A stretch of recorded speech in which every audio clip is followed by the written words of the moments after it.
గ్రంథము 7వ అధ్యాయము 14వ వచనం ధ్యానం చేద్దాం. కాబట్టి ప్రభువు తానే ఒక సూచన మీకు చూపును, ఆలకించుడి. కన్యక గర్భవతి కుమారుని కని అతనికి ఇమ్మానుయేలు అను పేరు పెట్టును. స్తోత్రం కలుగును. ఈ యెషయా గ్రంథం 7వ అధ్యాయము 14వ వచనంలో యెషయా ప్రవచించినటువంటి ప్రవచనం ఇది.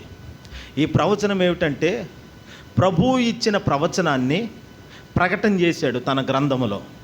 ఏమనంటే, ఇదిగో కాబట్టి ప్రభువు తానే ఒక సూచన మీకు చూపిస్తాడు. ఏమని? ఎలాంటి సూచన? ఎవరికి? సర్వమానవాళి కొరకు ఒక సూచన. ఏమిటంటే, ఇదిగో ఆలకించండి. కన్యక గర్భవతి అయి కుమారుని కని అతనికి ఇమ్మానుయేలు అనగా ఫుట్నోట్లో ఏముంది? దేవుడు మనకు తోడై ఉన్నాడు. దేవుడు మనతో ఉండటానికి ఒక ప్రవచనం, ఒక ప్రవక్త ప్రవచించాడు. తండ్రి అయిన దేవుడు తాను ఏర్పరచుకున్న ప్రవక్త ద్వారా ఒక ప్రవచనాన్ని ప్రకటన చేశాడు. అదేమిటంటే, కన్యక గర్భవతి అయి కుమారుని కని ఆయనకు ఇమ్మానుయేలు అని పేరు పెట్టుదురు. ఇమ్మానుయేలు అనగా దేవుడు మనకు తోడు. మనకు దేవుడు తోడుగా అనగా మనుషులందరికీ దేవుడు తోడుగా ఉండటానికి వచ్చాడు ఆయన. ఈరోజు చూడండి, నా భర్త నాకు తోడుగా ఉన్నాడు, నా భార్య నాకు తోడుగా ఉంది, నా పిల్లలు నాకు తోడుగా ఉన్నారు అని ఇలా కొంతమంది చెప్తారు. వాళ్ళు ఎంతవరకు వస్తారు చెప్పండి? ఎంతవరకు తోడుగా ఉంటారు? కన్న కుమారుడు ఉయ్యాల్లో ఊగుతుంటే ఆ పిల్లవాడికి పూర్తి భరోసా తల్లి ఇవ్వలేదు, పూర్తిగా కాపాడలేదు. వాడు ఏడ్చినప్పుడు పాలు పట్టించడమో, లేకపోతే ఆలన పాలన లాలించి పాలించి ఉయ్యాల్లో వేసేసి మళ్ళీ పనులు చూసుకుంటుంది. ఆ మాటన ఒక తోసుపాము వచ్చి ఆ ఉయ్యాల్లో పడిందంట. మరి అప్పుడెవరు కాపాడాలి? అప్పుడెవరు తోడుగా ఉంటారు? తల్లి ఒడిలో పెట్టుకొని ఎంతసేపు చూస్తుంది తల్లి? తండ్రి ఎంతసేపు భుజాల మీద ఆడేస్తాడు? మనుషులకి ఎంతవరకు తోడుగా ఉంటాం మనం? మన ఇంట్లో వారికైనా, మన బిడ్డలకైనా, మన తోబుట్టువులకైనా ఎంతవరకు మనం సహాయపడగలం? ఎంతవరకు తోడుగా ఉండగలం? ఏమన్నా అనుక్షణము తోడుగా ఉండగలమా? ఇది కుదురుతుందా? ఇంకా పనులన్నీ మానుకొని, ఉద్యోగాలు మానుకొని, డ్యూటీలు మానుకొని, ఇంట్లో భార్యకి భర్త, భర్తకి భార్య అలా కలిసి అలా తోడుగా ఉండగలరా? కనిపెట్టుకొని ఉండగలరా? కుదరదు. అలా కుదిరి అలా తోడుగా ఉండగలిగిన వారు ఎవరైనా ఉన్నారంటే ఆయన పేరు నజరేయుడైన యేసు. ఆయన ఒక్కడే అలా తోడుగా ఉండగలడు. నువ్వు పనికి వెళ్తావు, పనికి వెళ్ళినప్పుడు నీకు ఎవరు తోడుగా ఉంటారు? నువ్వు ఇంట్లో పడుకుంటావు, నీ భార్య, నీ పిల్లలు, నీ భర్త పడుకుంటారు. పడుకున్నప్పుడు అప్పుడెవరు కాపాడాలి నిన్ను? అప్పుడెవరు తోడుగా ఉండాలి?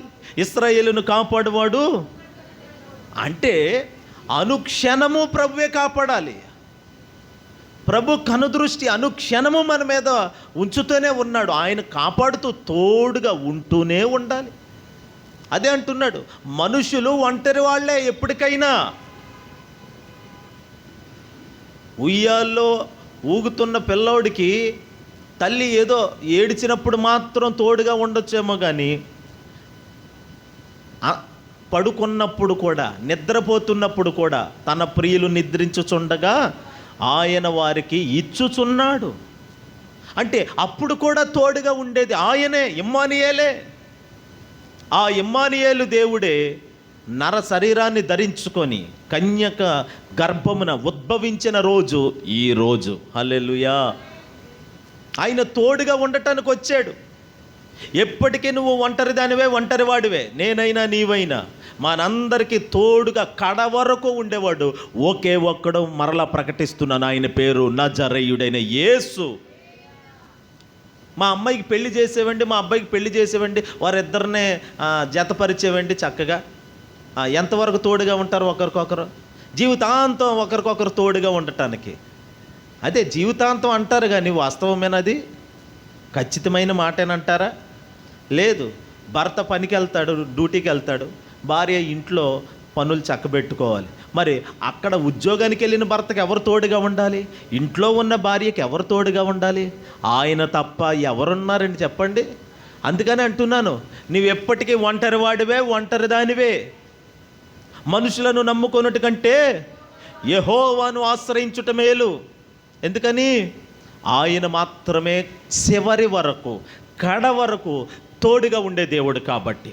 ఉండటానికి వచ్చాడు ఆయన. చెప్పండి, నీతో ఉండటానికి వచ్చాడు, నాతో ఉండటానికి వచ్చాడు, మనతో ఉండటానికి వచ్చాడు. మరి ఉండటానికి వచ్చిన దేవుణ్ణి ఉండనిస్తున్నామా చెప్పండి? ఆయన్ని ఉండనిచ్చేటట్లుగా మనం అలా ఏకీభవిస్తున్నామా? ప్రభు మనతోనే ఉన్నాడు ఇప్పుడు. హల్లెలూయా చెప్పండి సరే. తనతో ఉండటానికి వచ్చాడు. ఆ మాటున దేవునికి హేయమైనది, దేవుడు చెప్పిన ఆజ్ఞను ధిక్కరించిన కారణంగా అదిగో వద్దు అన్న పని చేశాడు. దేవుడు వద్దన్నప్పుడు మనం చేయకూడదు, ఇంకంతే. అలాంటి కార్యాన్ని చేసి దేవుడు ఇంకా నాతోనే ఉన్నాడు అని ఎప్పటి వలనే యుద్ధం చేద్దాం, ఎప్పటిలాగానే శత్రువుని గెలుద్దాం, ఏ శత్రువు వచ్చినా నేను గెలవగలను అనే ఒక గొప్ప నమ్మకం అతనికి ఉండేది. కానీ ఒకానొక సమయమందు శత్రువుల చేతుల్లోకి వెళ్ళిపోయాడు. ఎంతమంది శత్రువులు వచ్చినా కొట్టేవాడు. జస్ట్ అలా అంటే 100 మంది, ఎలా అంటే ఏదో సినిమాల్లో కాదు, రియల్ హీరో అతడు. బైబిల్లో రియల్ హీరో సంసోన్.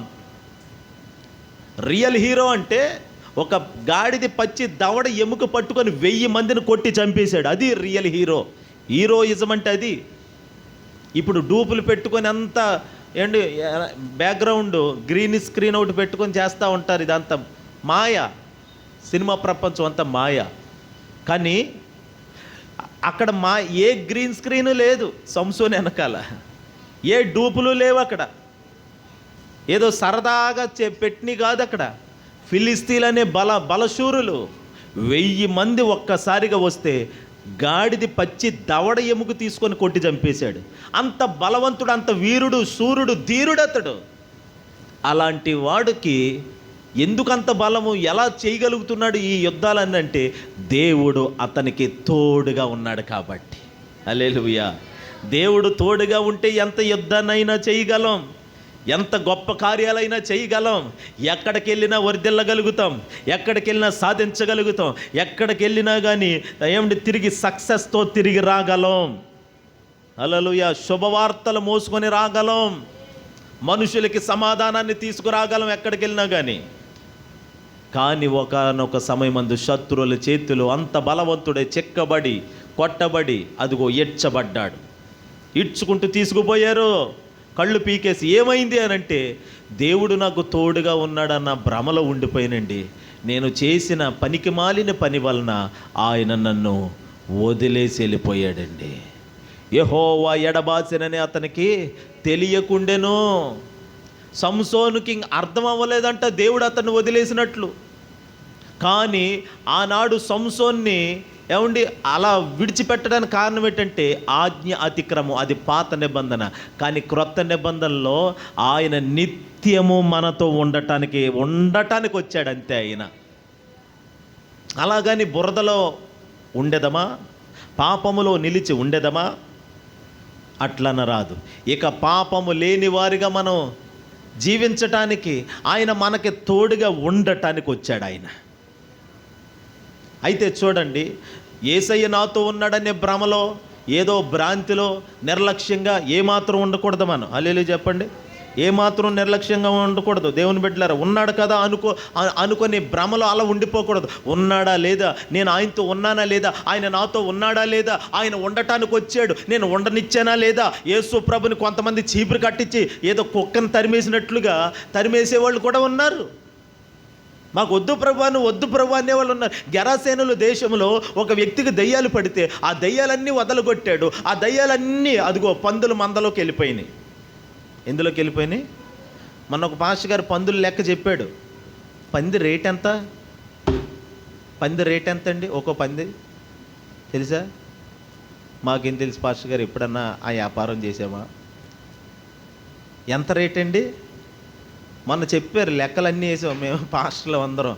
ఇంచుమించు 5-6 వేలు ఉంటుందంట ఒక పంది. 5-6 వేలు ఒక్కొక్క పంది. 5,000 వేసుకోండి.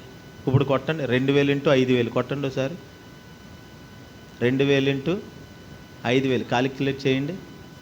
2,000 ఇంటూ ఎంత అయింది? 10 కోట్ల. 2 5లు 10 కోట్లు. 2,000 పందులు, 10 కోట్ల రూపాయలు. చూసారండి? 2,000 పందులు అక్కడ మేత మేస్తున్నాయంట. ఒకటికి దెయ్యాలు పట్టినాయి. యేసు ప్రభువు వచ్చాడు. రాగానే, సర్వోన్నతుడైన దేవుని కుమారుడా, మాతో నీకేం పని? ఎందుకు వచ్చావు? వదిలేసి నోరు మూసుకొని వెళ్ళిపోండి అంటే, ప్రభువా అయ్యా మమ్మల్ని అప్పుడే నరకానికి పంపించొద్దు. ఎందుకంటే నరకానికి పంపించే సమయం ఒకటి ఉంది. అప్పుడే కాదు కదా, మా సమయం ఇంకా రాలేదు కదా, అప్పుడే వచ్చేసేవేంటి? ఆయన తటస్థముగా వచ్చును. ఆయన హల్లెలూయా, తటస్థముగా వస్తాడు. మీ ఇంటి వారి జీవితంలోకి తటస్థంగా రాబోతున్నాడు దేవుడు. అనుకోకుండా వచ్చేస్తాడంతే. అనుకోకుండా మారిపోతారు. వాళ్ళు అనుకోరు, అసలు నేను ఇలా మారడం ఏంటండి, బైబిల్ పట్టుకోవడం ఏంటండి, నేను సేవ చేయడం ఏంటండి అనేటట్లుగా ప్రభు మార్చేస్తాడు. అతని జీవితంలోకి ఇక యేసు ప్రభు రాడనుకున్నారు. ఆ దెయ్యాలు కాపురం చేస్తున్నాయి. ఒక పెద్ద ఇల్లు అనగా ఆ వ్యక్తిని అలాగా ఒక ఇల్లులాగా నిర్మాణంగా చేసుకొని అతనిలో ఉండి రకరకాల పాపాలు చేయిస్తుంటే యేసుక్రీస్తు రాగానే, అప్పుడే మా సమయం ఇంకా రాలేదు, ఎందుకు వచ్చేసావు అని అంటే, ఆయన నోరు మూసుకొని వెళ్ళిపోవాలన్నాడు. ఊరుకుండో అయ్యా, అది అక్కడ పందులు పెద్ద మంద, అందులోకి పంపించవా మమ్మల్ని? కొంచెం నువ్వు చెప్పు, నువ్వు రిక్వెస్ట్ చేయి ప్రభువా, నువ్వు పంపిస్తే మేము వెళ్ళిపోతాం. సరే అన్నాడు. అంతే. ఈ దెయ్యాలన్నీ, దురాత్మలన్నీ వెళ్ళి పందుల మందలోకి దూరేసినాయి. ఈ పందులు భరించలేకపోయినాయి అంట. మరి ఆడెలా భరించాడండి? 2,000 పందులు భరించలేక ఏం చేసినాయి చెప్పండి? ఏం చేసినాయి? సముద్రంలోకి వడివడిగా పరుగున చాలా స్పీడ్గా పరిగెత్తి, పంది నిజంగా మనిషి మీదకు దూకితే ఉంటాడండి? రోడ్డంట చిన్న కారు వెళ్తుంది, పంది అడ్డొచ్చి కారు తెరబడిపోయింది. దాని బలం అంతా మామూలుగానే దాని బలం అలా ఉంటే, దెయ్యం దూరితే దానికి ఇంకెంత బలం వస్తుంది చూడండి. దెయ్యాలు పట్టేసినది పందులకి. ఆ పందులన్నీ సముద్రంలో పడ్డాయి, ఊపిరాడక చచ్చిపోయినాయి అంట. ఇప్పుడు పందులు యజమానులందరికీ తెలిసింది ఈ విషయం. అమ్మో మా వ్యాపారం ఏం కావాలని, యేసు ప్రభు ఇక్కడ కనుకుంటే మా వ్యాపారాన్ని మార్చేస్తాడు. మాకు అసలే పంది అంటే ఇష్టం, పంది మాంసం అంటే చాలా ఇష్టం. హల్లెలూయా చెప్పండి. మేము అది తినకుండా నిజమే. మరి వాళ్ళు ఆ స్థితిలో ఉన్నారు. వద్దు, మాకు నీ వద్దు, దయచేసి వెళ్ళిపో, వద్దు బాబు, నువ్వు రావద్దు, మా ఇంటికి రావద్దు, మా ఊరు రావద్దు, మా ఊరిలో ఉండొద్దు బాబు, దయచేసి వెళ్ళిపో, నువ్వు కనుక్కున్నావంటే మా వ్యాపారం పోతుంది.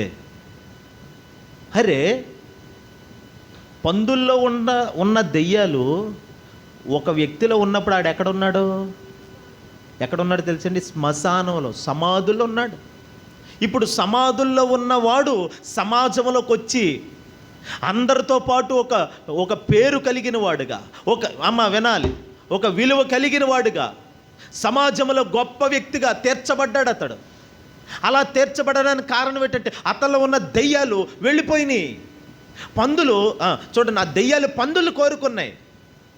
దెయ్యాలు ఇష్టపడుతున్న పందులను మేపుకోవడం కంటే కూడా ఆ పందులను విడిచిపెట్టి, ఆ దెయ్యపు ఆత్మలు విడిచిపెట్టి, అదిగో యేసుక్రీస్తు మాట కనుక వినగలిగితే ఆయన నీతో పాటు ఉండి నీకు మంచి బిజినెస్ ఇచ్చినేమో.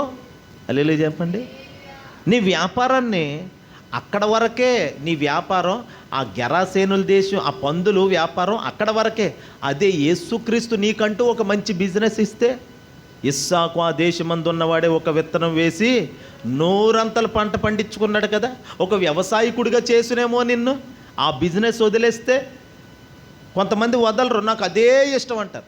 యేసయ్య వదిలేయమన్నది వదిలేయాలి. ఆయన ఎందుకు వచ్చాడు? నీ జీవితంలో ఏదైతే నీకు నష్టాన్ని కలిగిస్తుందో దాన్ని తీసేసి శ్రేష్టమైనది నీ జీవితంలో పెట్టడానికి వచ్చాడు ఆయన. హల్లెలూయా. అందుకనే ఆయన ఉండటానికి వస్తే వద్దు అన్నారు వాళ్ళు, కానీ ఒక్కడ మాత్రం యేసయ్యని చేర్చుకున్నాడు, యేసయ్యతో నింపబడ్డాడు, యేసు కావాలని కోరుకున్నాడు. అందుకని సమాధుల్లో ఉన్నవాడు సమాజంలోకి వచ్చి సాక్షిగా నిలబడ్డాడు. ఆయన కొరకు గొప్ప సాక్షిగా, వెలిగే దీపముగా, యేసుకు నేను సాక్షిని అన్నాడు. దయ్యాలు వదిలిపోయిన తర్వాత మనుషులు యేసుకి సాక్షులుగా మార్చబడతారు. ఒకప్పుడు నాకు సినిమా దెయ్యం పట్టింది, ఒకప్పుడు నాకు లోక ప్రేమలనే దెయ్యాలు పట్టినాయి. ఆ దెయ్యాలు నాలో నుండి ప్రభు వెళ్ళగొట్టిన తర్వాత నేను యేసుకి సాక్షిగా మార్చబడ్డాను. హల్లెలూయా. యేసుకి ఎప్పుడు నీవు సాక్షిగా ఉంటావు, ఇంకా ఉండలేకపోతున్నావంటే దాని అర్థం ఏమిటి? ఎక్కడో ఏదో చిలిపి దెయ్యం, చిలిపి చేష్టలు చేసే దెయ్యాన్ని నువ్వు ఉండనిస్తున్నావు, అపవిత్రాత్మను ఉండనిస్తున్నావు. దానిని వదిలించుకో, యేసు కావాలని కోరుకో. యేసు నీతో ఉండటానికే వచ్చాడు. ఉన్నాడా నీతో?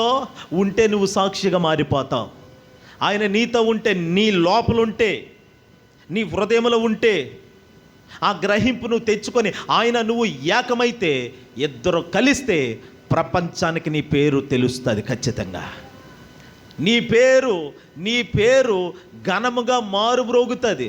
నువ్వు నాకులాగా సేవ చేయకపోయినా కానీ నీ పేరుని దేవుడు హైలైట్ చేస్తాడు. నేను చెప్పాను కదా, తమిళనాడులో రంజిత్ అనే ఒక విశ్వాసి, తమిళనాడులో చాలా మట్టుకు ఆయన విశ్వాసే, కానీ ఆయన పేరు అందరికీ, చాలామందికి నోటెడ్గా ఉంది, క్రైస్తవులందరికీ అక్కడ. ఎందుకనంటే ఆయన్ని దేవుడు ఘనపరిచాడు, ఆయన పేరును వాడుకున్నాడు యేసుప్రభు, ఘనంగా చేశాడు. అబ్రహాము ఒక పాస్టర్ కాదు, చెప్పిన పని చేసిన వాడు అంతే, కానీ విశ్వాసులకి తండ్రి అనే పేరు పొందుకున్నాడు అతడు. యోబు ఏమండి ఎప్పుడు సేవ చేయలేదు, కానీ యోబు కోసం ప్రభు అన్నాడు, నా సేవకుడైన యోబు కోసం నువ్వు ఎప్పుడైనా ఆలోచించావా అపవాది అని అపవాదిని ప్రశ్నించాడు. సర్వలోకాన్ని గుప్పెట్లో పెట్టుకొని మనుషులను నాశనం వైపు నడిపిస్తున్నటువంటి అపవాదికి సవాలు విసిరాడు. అదుగో నా సేవకుడైన యోబు అన్నాడు, అంతే. చూడండి, ఎవరినైనా అంటే సాతాను ముందు గెలిపించడానికి నీ పేరును వాడుకుంటాడు దేవుడు. అలాంటి అవకాశం నువ్వు ఇవ్వాలి కదా, నీ చేతుల్లోనే ఉంది. నువ్వు అలాంటి అవకాశం ఇస్తే దేవుడు ఆ పేరు వాడుకొని, ఇదిగో నీ పేరుని ఇంకా ఘనంగా నువ్వు అనుకుంటావు. నీ పేరు ఆ వీధిలోనే తెలుసు. క్రిస్మస్ ఏంటో తెలుసా? నిన్ను ఆయన ఘనపరచడానికి వచ్చిన రోజు ఈరోజు, నీ పేరుని పైకెత్తడానికి వచ్చిన రోజు ఈరోజు. హల్లెలూయా. నీ పేరు ఎక్కడో అడుగులు మడుగులు ఎక్కడో ఉంది, ఎక్కడో అడుగును పడిపోయి ఉన్నావు.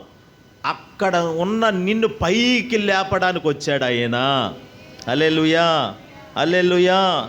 నిజం దేవుని బిడ్డలారా, పైకి లేపడని ఆ పాయింట్ కూడా దేవుడు నాకు ఇచ్చాడు, నేను రాసుకొచ్చుకున్నాను. హల్లెలూయా, హల్లెలూయా.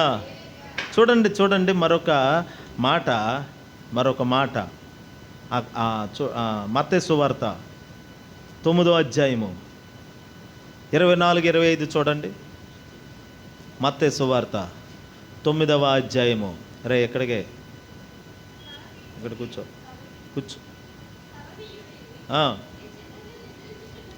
స్థలము ఇవ్వండి, ఈ చిన్నది నిద్రించుచున్నదే కానీ చనిపోలేదని వారితో చెప్పాను.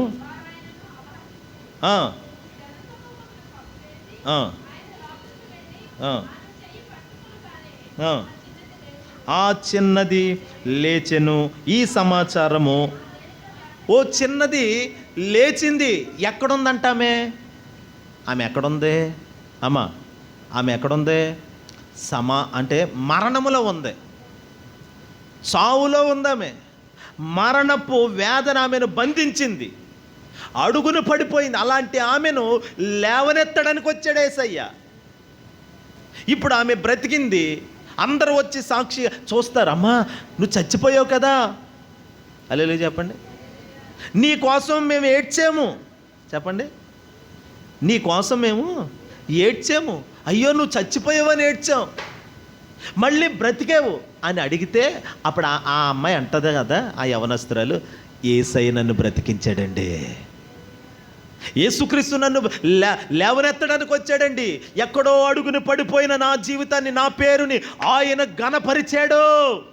నా జీవితాన్ని, ఆ పతనం అయిపోయిన నా జీవితాన్ని మారాల్లా చిగురింప చేయడానికి వచ్చిన దేవుడు నా దేవుడు. ఆయన పేరు నజరేయుడైన యేసుక్రీస్తు. ఆయన పేరు. నువ్వేదో భక్తి చేసేసి, ఏదో చిల్లర మార్చి సంద చేసేసి ఈరోజు క్రిస్మస్, నేను క్రిస్మస్ చేసుకున్నానన్న భక్తి కాదు. యేసుక్రీస్తు నిన్ను లేవనెత్తడానికి వచ్చాడు. ఆయన నీతో ఉండటానికి వచ్చాడు, ఉండని. అందుకే ఆయన ఏమంటున్నాడు? స్థలమీయుడి. చెప్పండి, మీకేమన్నా గుర్తు వస్తుందా స్థలమీయుడి అన్న మాట? పత్రిక, ఓ పత్రిక రాసాం, చదివారా మీరు? ఎవరైనా మర్చిపోయారు, చదివారో లేదో మీకే తెలీదు. కొంచెము స్థలమీయుడి, ఎంత ఖరీదైనా పర్వాలేదని ఒక పత్రిక ముద్రించాం పాలకులు వచ్చిన కొత్తలో. కొంచెము స్థలమీయుడి, అది ఎంత ఖరీదైనా పర్లేదు. ఎందుకని? ఆయన కొనుక్కుంటాడు. ఆయన అంటే చర్చి కట్టడానికండి.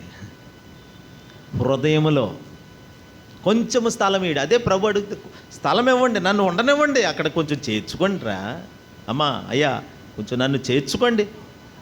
చేర్చుకుంటే ఏం చేస్తాడు ఆయన? ఎక్కడో ఉన్న వ్యక్తుల్ని పైకి లేపుతాడండి. నువ్వు ఎక్కడ పడిపోయావో అక్కడి నుండి పైకి లేపుతాడు మరలా. ఇప్పుడు పడిపోయావు, మళ్ళీ అక్కడి నుండి స్టార్ట్ చేస్తాడు మళ్ళీ నీ జీవితాన్ని. మళ్ళీ వెనక్కి కాదు, ఉన్న చోట్లో నుండి నిన్ను పైకి లేపుతాడు ఆయన. పైకి లేవనెత్తడానికి వచ్చాడు. అందుకని నీతో ఉండటానికి వచ్చాడు ఆయన.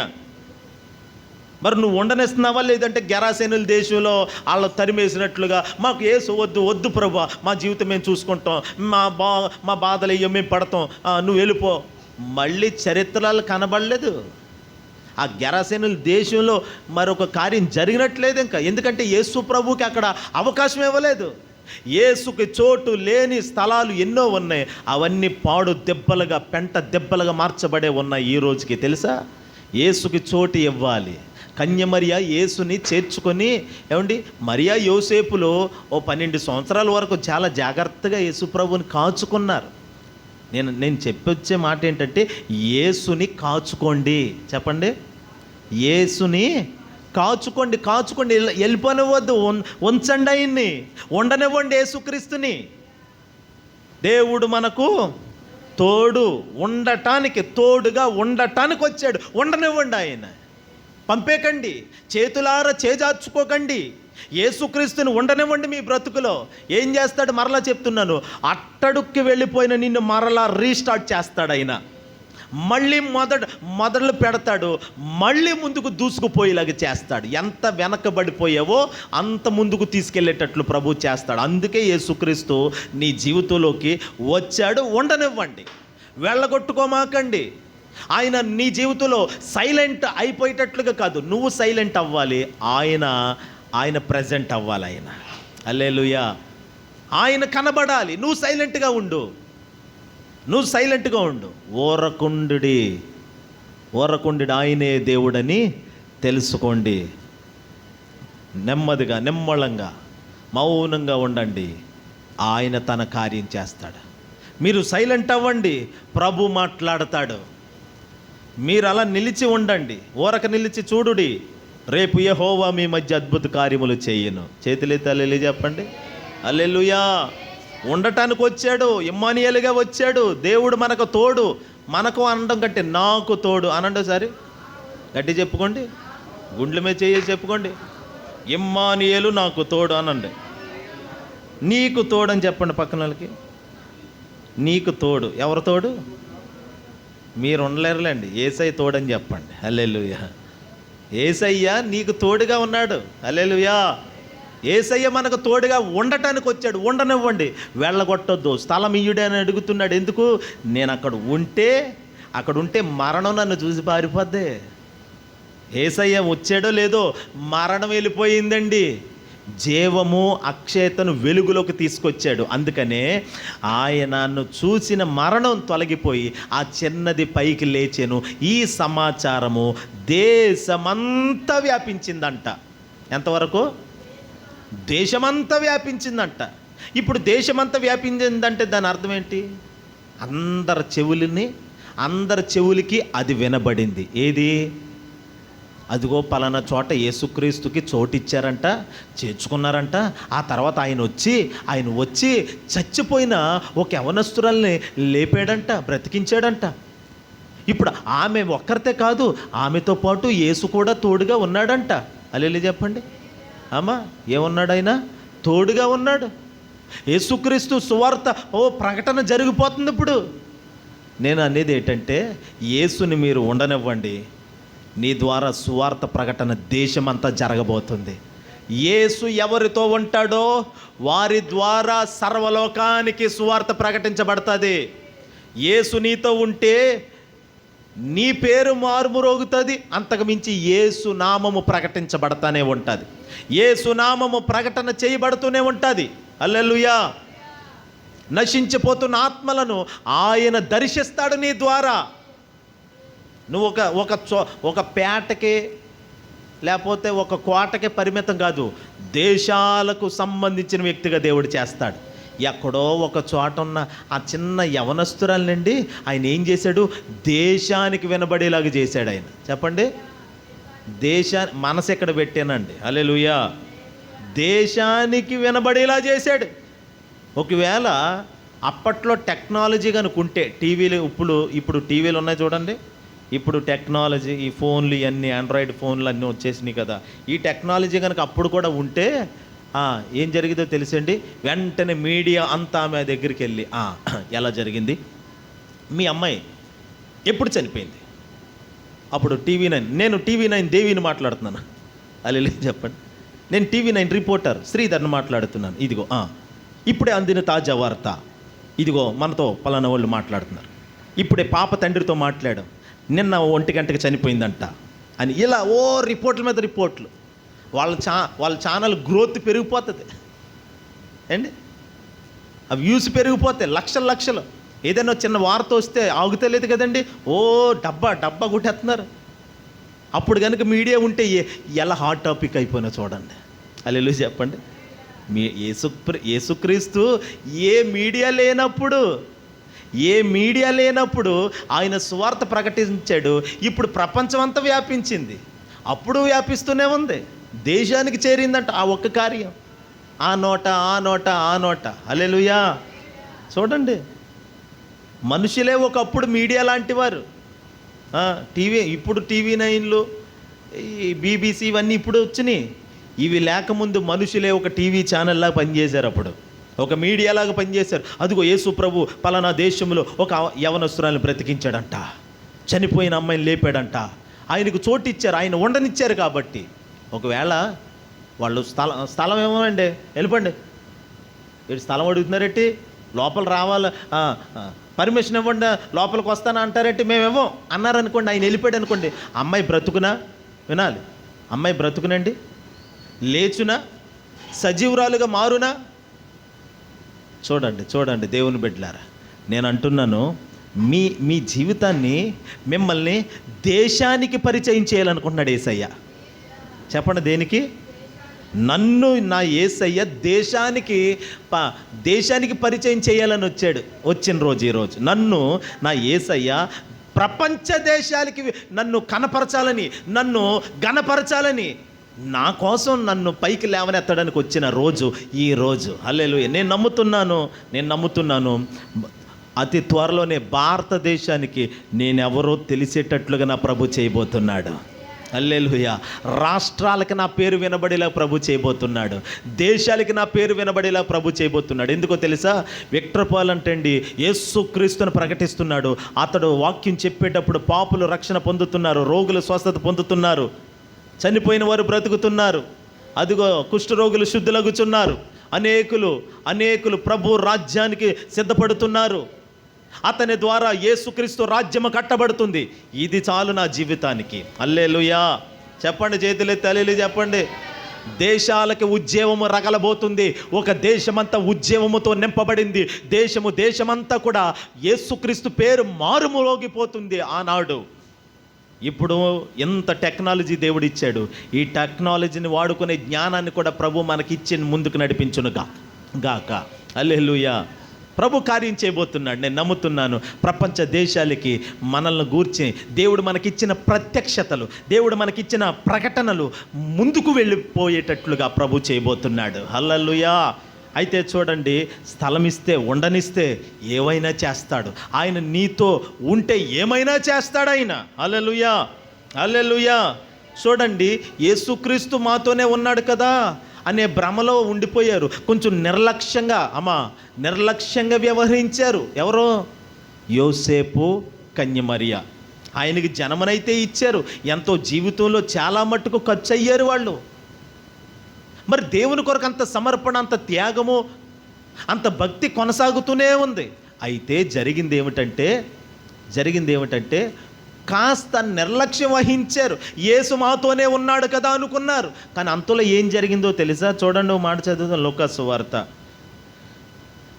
వార్త 2వ అధ్యాయము 41వ వచనం నుండి కొన్ని వచనాలు చదువుతాం. చూడండి, లూకాసు వార్త 2వ అధ్యాయము 41వ వచనం నుండి.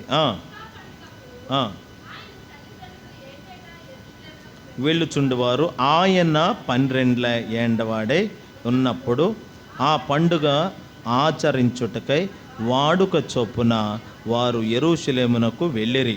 అయితే 43, ఆ దినములు తీరిన తరువాత వారు తిరిగి వెళ్ళుచుండగా యేసుక్రీస్తుకి 12 సంవత్సరాలు వచ్చినప్పుడు ఆయన తల్లిదండ్రులు ఆయనను వెంటబెట్టుకొని యెరూషలేముకు వచ్చారంట. పస్కా పండుగ ఉన్నది. ఆ పండుగను ఆచరించడానికి అని వచ్చారు. యూదుల ఆచార ప్రకారం పస్కా పండుగను ఆచరిస్తారు. పస్కా. అయితే ఆ పండుగను ఆచరించడానికి వచ్చినప్పుడు 50వ రోజు అనుకుంటా, అప్పుడు వచ్చినప్పుడు ఆయన వారితో కలిసి కుమారుని తీసుకొని ఆ తల్లిదండ్రులు వచ్చారు. వచ్చిన తర్వాత 43వ వచనంలో ఆ దినములు తీరిన తరువాత, అంటే కొద్ది దినాలు, పస్కా పండుగ కొన్ని దినాలు జరుగుతుంది. ఆ దినములు తీర్చబడ్డాయి, అనగా పండుగ అయిపోయింది. ఇంకా అయిపోయిన తర్వాత వారు తిరిగి వెళ్ళుచుండగా బాలుడైన యేసు యెరూషలేములో ఉండిపోయాడు. అమ్మ జాగ్రత్తగా వినాలి మీరు, అటు ఇటు దిక్కులు చూడొద్దు. ఆయన తల్లిదండ్రులు ఆ సంగతి ఎరుగక ఆయన సమూహములో ఉన్నాడని తలంచి ఒక దిన ప్రయాణము సాగిపోయి తమ బంధువుల్లో, తెలిసిన వారందరిలో ఆయనను వెతుకుతూ ఉన్నారు. ఆయన కనబడనందున ఆయనను వెతుకుచు మరలా తిరిగి యెరూషలేముకి వచ్చారు. ఎక్కడికి వచ్చారమ్మా? అంటే బంధువుల దగ్గర, అంటే మాతో ఉన్నాడు కదా మా కుమారుడు అనుకొని వెళ్ళిపోతున్నారు. పండుగ ముగించుకున్నారు, పండుగ అయిపోయింది. ఈ పండుగ సందర్భంలో, ఈ క్రిస్మస్ పండుగలో చాలామంది యేసు మాతో ఉన్నాడని అనుకుంటూ భ్రమలో ఉండి యేసు తమతో లేని సంగతి గ్రహించకుండా వెళ్ళిపోతున్నారు. యేసుని కూడా తీసుకెళ్తలేదు. క్రిస్మస్కు వచ్చి నువ్వు ఎవరిని వెంటబెట్టుకొని వెళ్ళాలి? యేసుని చేర్చుకొని, యేసుని వెంటబెట్టుకొని వెళ్ళాలి. కానీ వీళ్ళు పండుగకు వచ్చి ఏం చేశారు? పండుగకైతే వచ్చారు, పండగకు వచ్చి ఒట్టిగా వెళ్ళిపోతున్నారు. మాతో మా కుమారుడు ఉన్నాళ్ళే, యేసు మాతో ఉన్నాళ్ళే, మాతోనే ఉన్నాడు. చాలా దూరం ప్రయాణం చేసే చూసుకుంటే 1 దిన ప్రయాణం చేశారండి. అప్పటికే 1 దిన ప్రయాణం అంటే ఎన్ని కిలోమీటర్లండి? విజయవాడ ఓ రోజంతా నడిస్తే 24 గంటలు నడిస్తే దాదాపు రాజమండ్రికి అయితే ఓ పూట పడుతుందేమో. రాజమండ్రి వెళ్ళి వచ్చేయచ్చు. హల్లెలూయా. అంతే, 1 సైడ్ విజయవాడ వెళ్ళటం. అంత దూరం నడుచుకుంటూ వెళ్ళిపోయారు ఉన్నాళ్ళే. అంటే బంధువులు. ఇప్పుడు పండగ వచ్చారంటే ఇద్దరే రారు కదండి. ఆ గ్రామంలో ఉన్నవాళ్ళు, ఆ ఊళ్ళో ఉన్నవాళ్ళు అందరూ వస్తారు కదా. ఓ మంది మార్బలం అందరూ కలిసి వచ్చారు. వచ్చిన తర్వాత పండగ అయిపోయాక తిరిగి వెళ్ళిపోయారంట. ఉంటాడులే మా వాడు ఎక్కడో ఉంటాడులే. హల్లెలూయా చెప్పండి. మా అమ్మోళ్ళు కూడా నన్ను అలాగే. హల్లెలూయా.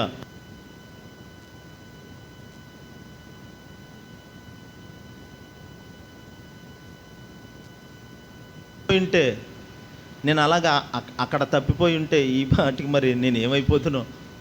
మళ్ళీ దొరికేలా చేసాడు యేసయ్య. హల్లెలూయా.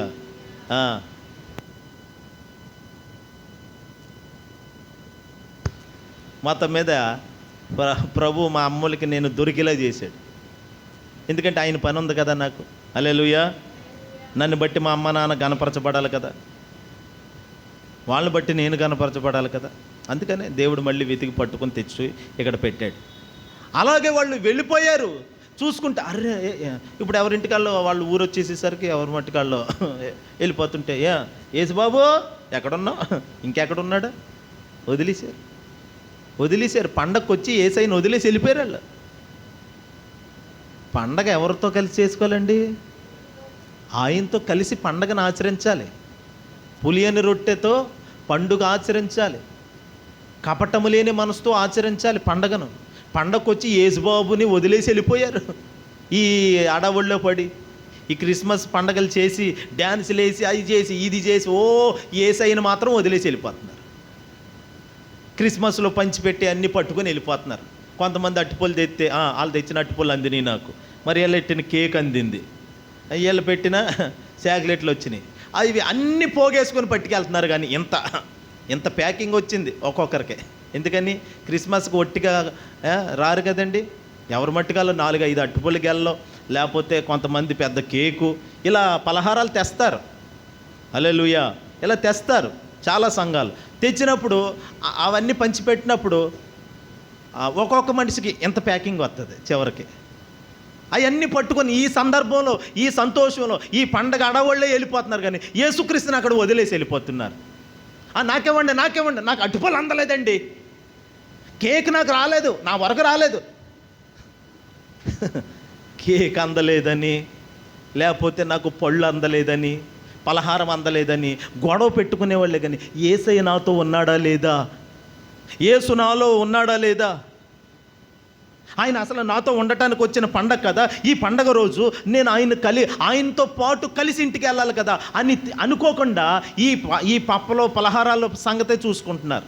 అంతలో యేసు ప్రభు వారితో లేని సంగతి గ్రహించి తిరిగి మరలా వెతుక్కుంటూ వెళ్ళారంట. ఆ యెరూషలేముకి తిరిగి వచ్చారు. వచ్చిన తర్వాత అక్కడ ఏం జరిగింది?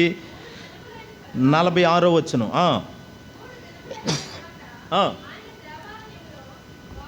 ఎలా 3 దినములైన తర్వాత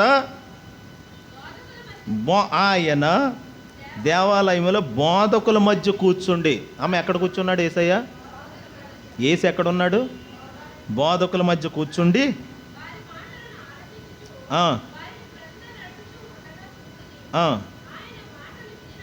ఆయన మాటలు వినిన వారందరూ ఆయన ప్రజ్ఞకు, అంటే ఆయన జ్ఞానానికి ప్రత్యుత్తరములకును విస్మయమొందిరి. ఆయనను చూచి ఆయన తల్లి ఎలా అంటుంది మరి? మొదట తల్లే కదండి, తొందరపడిపోతుంది.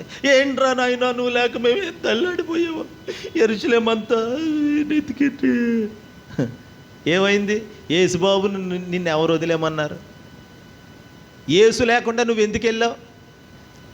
యేసు లేకపోతే మనుగడ సాధ్యమేనా? యేసు లేకపోతే కార్యము జరుగునా? యేసు లేకుండా ఎందుకు వెళ్ళావు? ఇంకా అట్టడుగునే ఉండిపోతావు కదా. యేసుని కలిగి వెళ్ళాలి కదా. క్రిస్మస్ పండగ అంటే ఏంటి? యేసుతో నింపబడి వెళ్ళటమే. యేసుని నేను పొందుకున్నాను, యేసు నా కోసం వచ్చాడు, ఆయన్ని నేను కూడా తీసుకెళ్తున్నాను, అంతే. హల్లెలూయా. ఇదే కదా పండగ అంటే. క్రిస్మస్ అంటే యేసుని కలిగి వెళ్ళటమే నిజమైన క్రిస్మస్ పండగ. అది మానేసి అది అందింది ఇది అందింది అని వాళ్ళతో మాట్లాడి క్రిస్మస్కి ఇది ఎంత ఖర్చు పెట్టి ఈ చీర కొనుక్కున్నాను, హల్లెలూయా, క్రిస్మస్ చీర ఇంకోటి కూడా ఉంది, 1వ తారీఖుని కట్టుకుంటే, హల్లెలూయా, మంచిదే. ఈ బట్టలు అడవడి, పప్పలు అడవడి. ఈరోజు పప్పలు వండుతారు కొంతమంది, మీరు వండుకున్నారో లేదో నాకు తెలియదు. సత్యవతి అమ్మగారు అయితే వండేస్తారు. ఆవిడ వండి నాకు ఖచ్చితంగా పట్టుకొస్తుంది. హల్లెలూయా. ఆమె లేదు ఇక్కడ, ప్రతి క్రిస్మస్కి స్పెషల్ చేస్తుంది ఆమె నా కోసం. హల్లెలూయా చెప్పండి. చేస్తుంది ఆవిడ. అలాగ పప్పులు వండుకున్నాం, మేము బూరెలు వేసుకున్నాం తెలుసు, మేము గారెలు వేసుకున్నాం. మరి ఈ మాటలు క్రిస్మస్ పండగలకి ఈ మాటలు ఇవే ఎక్కువైపోయినాయి. ఈ బట్టలు ఎంత బాగున్నాయో అబ్బా! ఇదేనా యేసు ఉన్నాడా? యేసు ఉన్నాడా? యేసుని కాచుకున్నారా? అమ్మ మరియమ్మ తల్లి, ప్రపంచమంతా చేతులెత్తి దండం పెడుతున్నారు నీకు, వందనాలు చెప్తున్నారు నీకు. భూమి మీద స్త్రీలందరిలో గొప్ప వ్యక్తివని నీకు వందనాలు చెప్తున్నారు. మరి యేసుని ఎక్కడ పెట్టావు? యేసుని కాచుకోలేకపోయావా? శారీరకంగా మనకు అలాగ అనిపిస్తుంది. ఒక పిల్లోడు తప్పిపోతే భర్త ఏమంటాడండి భార్యని? చూసుకోలేదా నువ్వు? ఎక్కడ పెట్టావు? ఏం చేసావు? నువ్వు సరిగ్గా కాచుకోలేదు కాబట్టి ఆడు ఎక్కడికో తప్పిపోయాడు అని అంటారు. మనలో మనం విమర్శ చేసుకుంటే యేసు ఉన్నాడా? ఎక్కడున్నాడు? ఆయన ఎక్కడున్నాడు? యేసుని కాచుకోవాలి కదా. యేసు అనగా మత్తయి సువార్తలోకి రండి. ఇప్పుడు మత్తయి సువార్తలోకి రండి. 1వ అధ్యాయము 21వ వచనం. మత్తయి సువార్త 1:21.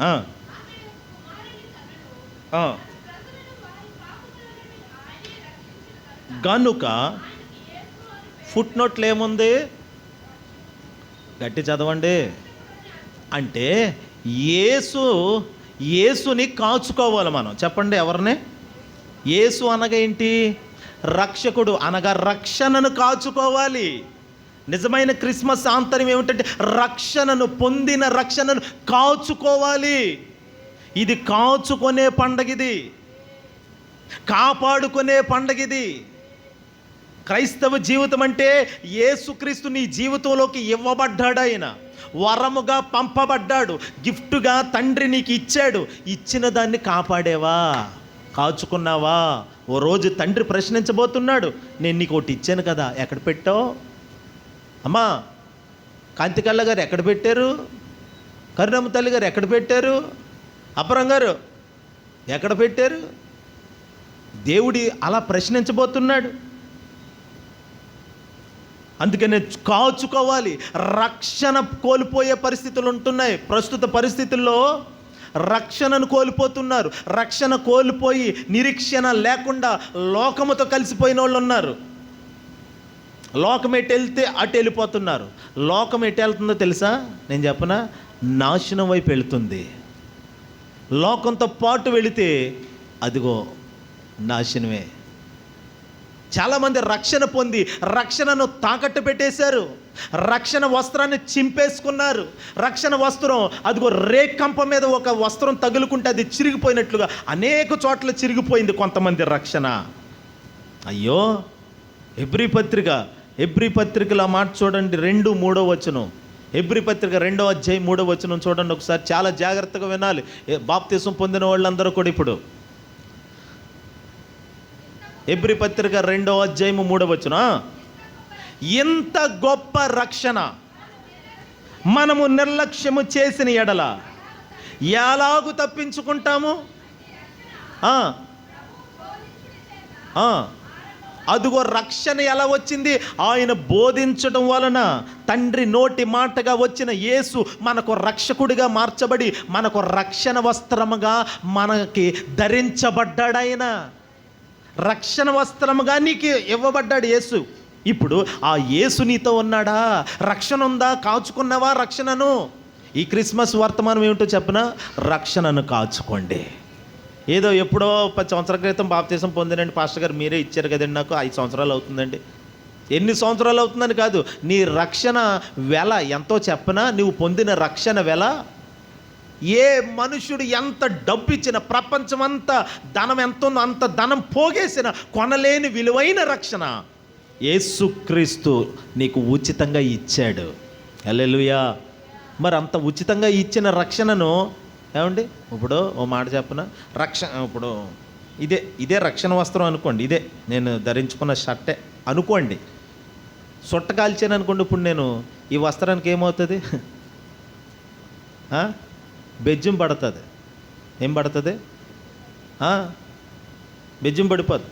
ఇప్పుడు సొట్లు కాల్చడం, బూతులాడటం, అంటే రక్షణ వస్త్రానికి తూట్లు పడవటం, రక్షణను కోల్పోవటం అంటే ఇదే.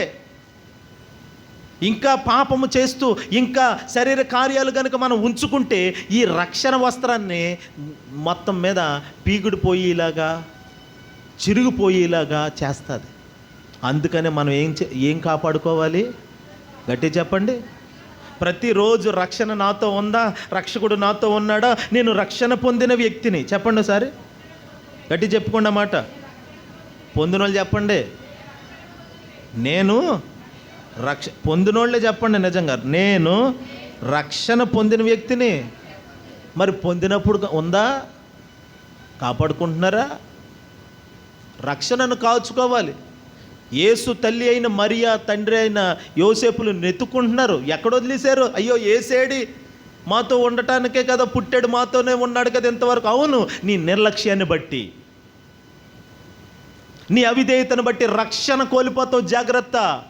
కాబట్టి రక్షణ ఎప్పుడు నీతోనే ఉండాలి. రక్షణ వస్త్రము లేకపోతే నువ్వు ఎలా కనబడతావు తెలుసా?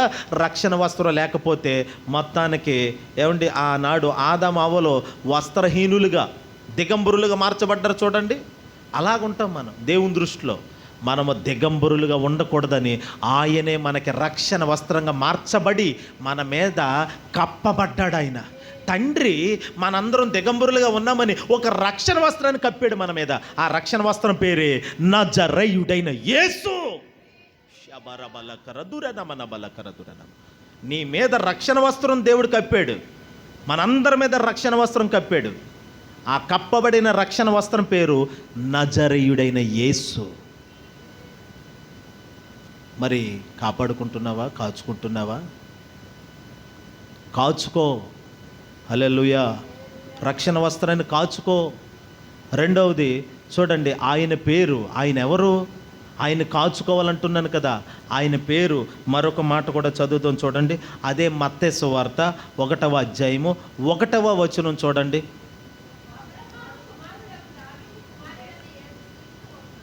అబ్రహాము కుమారుడగు దావీదు కుమారుడైన యేసు క్రీస్తు. క్రీస్తు అనగా అభిషిక్తుడు. క్రీస్తు అనగా అభిషిక్తుడు, అంటే అభిషేకము. యేసు అంటే ఇప్పుడు తండ్రి అయిన దేవుడు మనకేమిచ్చాడు? అభిషేకమునిచ్చాడు. దావీదు ఏమన్నాడో తెలుసా? దావీదు, దేవా సమ్మతి కలిగిన మనసును నాకు దయచేయి, రక్షణ ఆనందాన్ని మరలా పుట్టించు, పరిశుద్ధాత్మను నా యొద్ద నుండి తీసివేయొద్దు.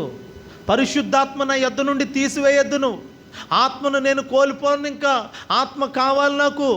తీసివేయకు, అభిషేకం తీసివేయకు. అమ్మా, యేసుక్రీస్తు నీ జీవితంలో అభిషిక్తుడిగా ఉండటానికి వచ్చాడు. ఆయన నీకు ఒక అభిషేక వస్త్రముగా ఇవ్వబడ్డాడు. ఆయన ఇప్పుడు నువ్వు కాచుకోవాల్సింది ఏంటంటే రక్షణ వస్త్రాన్ని కాపాడుకోవాలి. 2 అభిషేక వస్త్రాన్ని కాపాడుకోవాలి.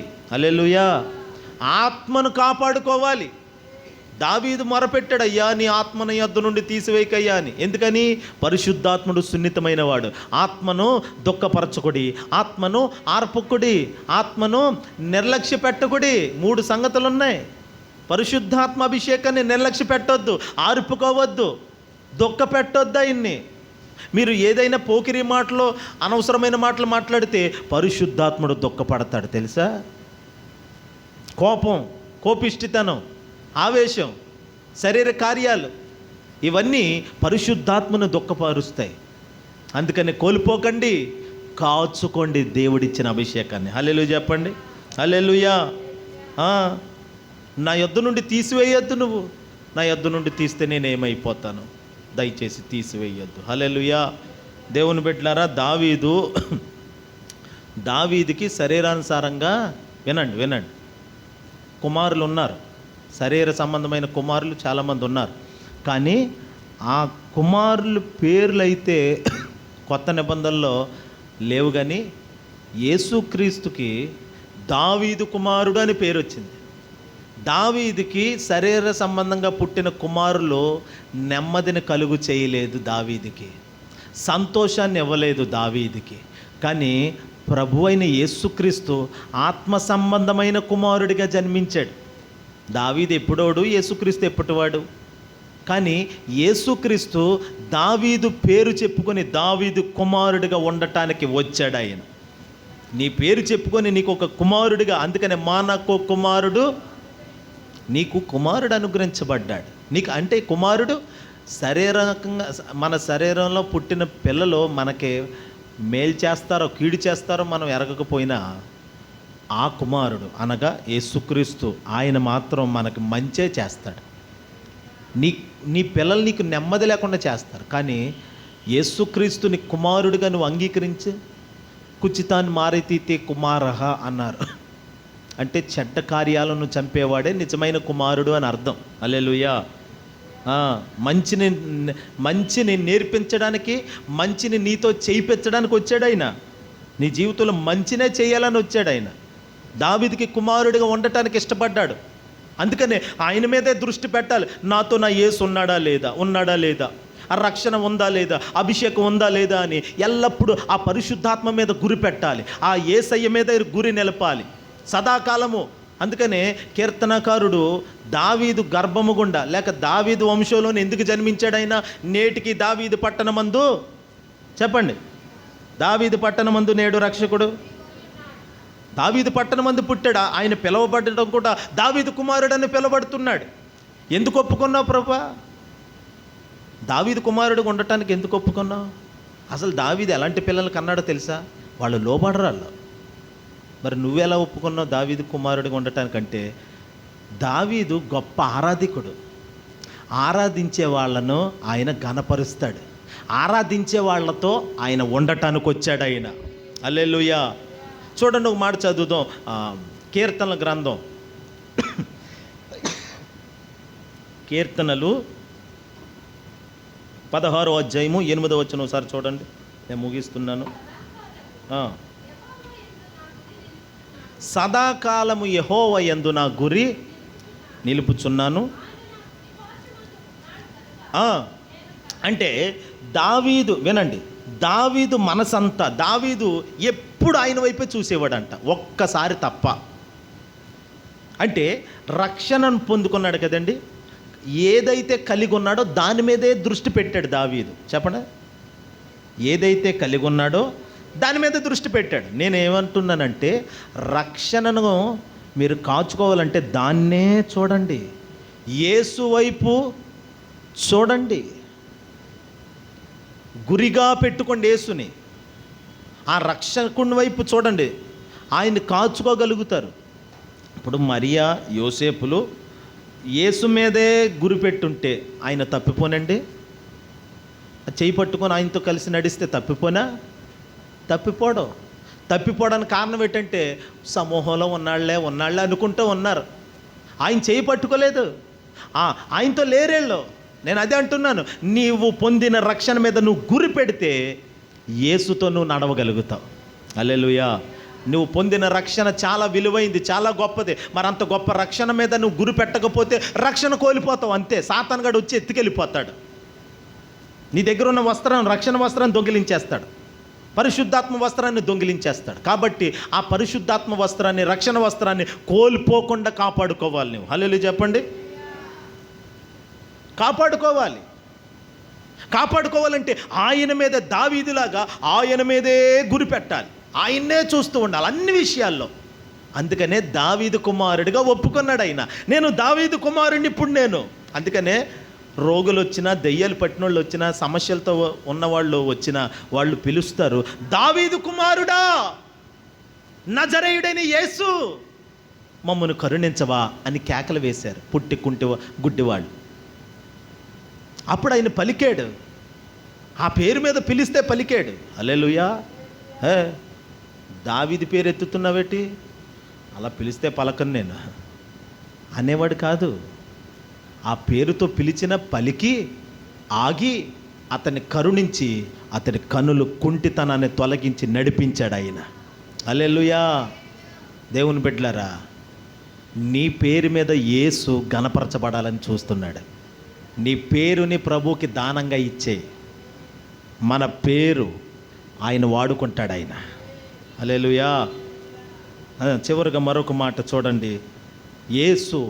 యేసుని కాచుకోండి, అనగా రక్షణను కాచుకోండి, పరిశుద్ధాత్మను కాచుకోండి. మూడవది యోహాను రాసిన మొదటి పత్రిక 4వ అధ్యాయము 16వ వచనం.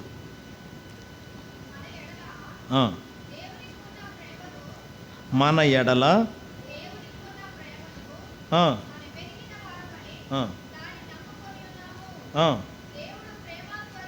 దేవుడు ప్రేమ స్వరూపి అయి ఉన్నాడు. ఫుట్నోట్లో దేవుడు ప్రేమ అయి ఉన్నాడు. చూడండి, మనం కాచుకోవాల్సింది ఏంటో తెలుసా? యేసుని కాచుకోవాలి, యేసు దేవుణ్ణి కాచుకోవాలి. ఏమిటి? రక్షణ కాచుకోవాలి. క్రీస్తు అనగా అభిషేకాన్ని కాచుకోవాలి. యేసుక్రీస్తు దేవుడు అయితే దేవుణ్ణి మనం కాచుకోవాలి, మన జీవితంలో కాచుకోవాలి. ఏమిటి అనంటే దేవుడు అనగా ప్రేమస్వరూపి. చెప్పండి ఏంటది?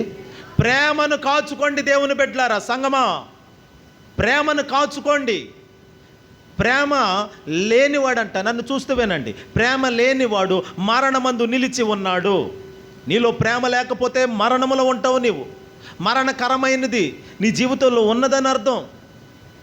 ఇదిగో ఈ క్రిస్మస్ శుభదినమందు నువ్వెవరిని ప్రేమిస్తున్నావు?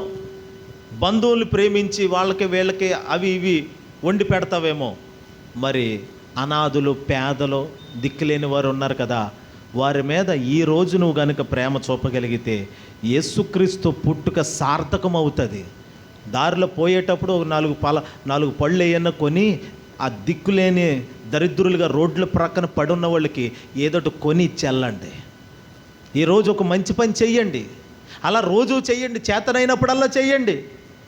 ఏదో అడావడిగా వచ్చేసి అడావడిగా వెళ్ళిపోయేవద్దు. యేసు ప్రేమను కాచుకోండి, ప్రేమను నిలుపుకోండి. నీ మట్టుకు నువ్వు తిని, నీ మట్టుకు నువ్వు ధరించుకొని, నీ మట్టుకు నువ్వు పండగ చేసుకోవడం కాదు. కానీ ఈరోజు దరిద్రతలో ఉన్న మనల్ని కనికరించడానికి వచ్చి మనతో ఉండటానికి వచ్చిన యేసు ఎంత ప్రేమ కలిగిన మన మీద చూపించాడో ఆ ప్రేమ, అదే ప్రేమ ఇదిగో రోడ్ల ప్రక్కన పడిన వారు, అనాథులుగా ఉన్నవారు, విధవరాళ్ళుగా ఉన్నవారు, వారి మీద కాస్త జాలి చూపండి ఈరోజు. హల్లెలూయా చెప్పండి. అప్పుడే క్రిస్మస్కి నిజమైన అర్థము. నేను అనుకున్నాను, టైం లేదు కానీ మీరు ఏమేమి వండుకు రాగలరో అన్నీ వండి తెమ్మందాం అనుకున్నాను అసలు ఈరోజు ఇక్కడికి. నేనేంటి, మీరేంటి, మనం అందరం ఒక్కొక్క కేజీ. మీరు ఏ కూర వండుతారో, ఏ బిర్యానీ వండుతారో, వైట్ రైస్ వండుతారో, సాంబార్ పెడతారో, ఏదో ఒకటి వండుకొని ఇక్కడికి తెచ్చి పెడితే నేనే దగ్గరుండి ప్యాకింగ్ చేసి ఇవ్వాలనుకున్నాను ఈరోజు. కానీ మన నూతన సంవత్సరంలో పనిచేద్దాం ఓ రోజు. హల్లెలూయా చెప్పండి. మీరు ఏం వండుతారో ఆ రోజు వండేయండి, ఇక్కడ తెచ్చండి, నేను దగ్గరుండి ప్యాకింగ్ చేసేస్తాను. మనం కలిసి చక్కగా కొంతమందిని ఆదరిద్దాం. ఏదో ఓ పూట భోజనం పెడదాం మనం. హల్లెలూయా. ఓ పూట భోజనం పెడదామండి. యేసు ప్రేమను కాచుకోండి, ఆ ప్రేమను కాచుకోండి, ఆయన చూపించిన ప్రేమను కాచుకోండి. కఠినంగా ఉండొద్దు, కాఠిన్య హృదయంతో ఉండొద్దు. ఈ క్రిస్మస్ పూట ప్రేమ చూపించండి. ఈ ఒక్కరోజే చూపించాలని కాదు, ప్రతిరోజు యేసు ప్రేమను కాచుకోండి. ప్రేమ కలిగిన వారిగా ఉండండి. కాఠిన్యం వద్దు. మీ శత్రువులుగా ఉన్న వారి మీద కఠినమైన మనసొద్దు. హృదయపూర్వకంగా ప్రేమించండి. దేవుడు లోకమును ఎంతో ప్రేమించిన దేవుడు ఏం చేశాడు? తన కుమారుని ఇచ్చాడు. చెప్పండి, ప్రేమ అంటే ఇవ్వటం. చెప్పండి ఏంటది? ప్రేమ అంటే ఇవ్వటం, పొందుకోవటం కాదండి, ఇవ్వటమే ప్రేమ. ఈరోజు ఏదైనా ఇవ్వండి సాయంత్రం లోపల. హల్లెలూయా చెప్పండి. ఇవ్వండి, దేవునికి ఇవ్వండి, అనాథులకు ఇవ్వండి, ఇక దిక్కులేని వారికి ఇవ్వండి, ఓ దుప్పట పట్టుకెళ్ళి ఇవ్వండి, ఓ మంచి వస్త్రం కొనివ్వండి. హల్లెలూయా. ఏదోటి ఇవ్వండి. దేవుడు మిమ్మల్ని ఆశీర్వదిస్తాడు. ఇచ్చుటలోనే ఆశీర్వాదం ఉంది. ఇస్తే ఆశీర్వదించబడతారు. మీరు పొందుకోవడమే ఆ వ్యాపారం చేసి, ఈ పని చేసి, ఎంతసేపు నేను ఈ పని చేస్తున్నాను నాకు డబ్బులు రావాలి, నేను ఇది అమ్ముతున్నాను నాకు డబ్బులు రావాలి, ఎంతసేపు ఇదేనా? ఏదో ఒక సమయంలోనైనా ఏదైనా వదులుకుందాం, కోల్పోదాంలే అనే మనసు ఇంకెప్పుడు వస్తుంది? నిజమైన క్రిస్మస్ అంటే ఏంటండి? ఇచ్చుట. చెప్పండి ఏంటి? ఇచ్చుట. ప్రేమ. ఇవ్వటంలోనే నిజమైన ప్రేమ ఉంటుంది. వాళ్ళు 10 మంది తింటుంటే సంతోషించాలి. హల్లెలూయా. అనాథులను తీసుకొచ్చి భోజనం పెట్టారు, అబ్బా వాళ్ళు తినడమే సంతోషం. అది అలాంటి సంతోషాన్ని కలిగి ఉండాలి మనం, దేవుని బిడ్డలారా.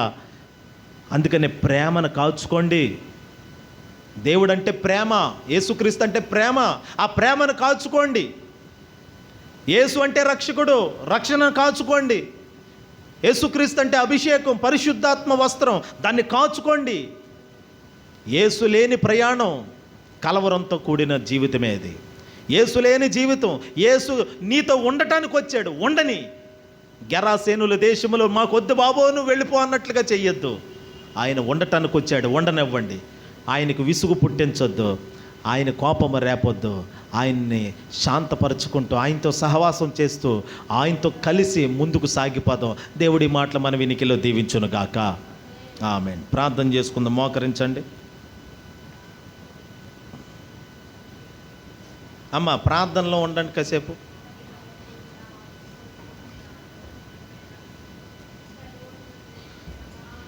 హల్లెలూయా.